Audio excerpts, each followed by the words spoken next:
আসুন দাদা, আসুন দিদি, আসুন আসুন খেয়ে দেখুন এই দোকানের খাবার। আসুন আসুন খেয়ে দেখুন এই দোকানের খাবার। খেলে কিন্তু ঘুরে ফিরে আসতে হবে আবার।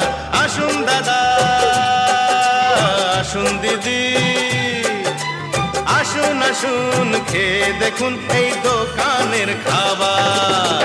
খেলে কিন্তু ঘুরে ফিরে আসতে হবে আবার।